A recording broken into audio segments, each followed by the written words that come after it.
Your expense reporting tool with a new look.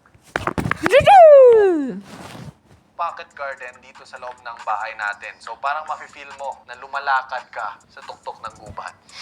Labong concept, parang Tarzan. Pero yun yung parang overall vibe na gusto kong ma-feel nyo dito pag naglalakad kayo dito sa staircase na ito. Is parang lumulutang kayo. Anyway, gustong-gusto ko talaga itong pocket garden dito sa ilalim ng stairs natin. And I think yung mga plants complements our stairs very well. Yung straight edges ng stairs and yung natural curves ng plants talagang Mamma mia, it's a match made in heaven. Spicy stairs. Spicy stairs, ano yun? Okay, so pagpapansin natin yung isa pang feature na nilagay ko dito. No, my dudes na mukhang imposible ito pero ginagawa na nila ito sa ibang bansa. So, yung purpose kung bakit gusto kong see-through itong stairs natin dahil sa ilalim nun, naglagay ako ng indoor garden, pocket garden dito sa loob ng bahay natin. So parang mafe-feel mo na lumalakad ka sa tuktok ng gubat.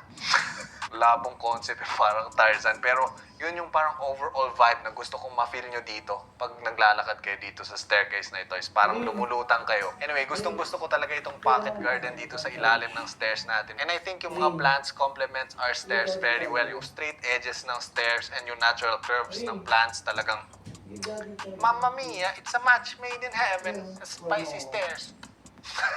Spicy stairs, ano yun?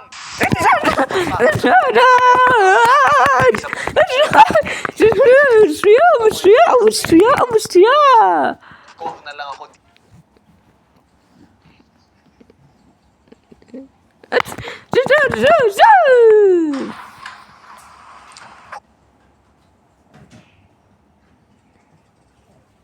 For 4 to 7 days para more or less namatay na siguro yung virus or bumiyahe na sila para magbakasyon. And then ito, sneak peek, vinyl cutter to my dudes. Actually, matagal ko na tong binili para sa mga merch. Meron na tayong mga merch designs.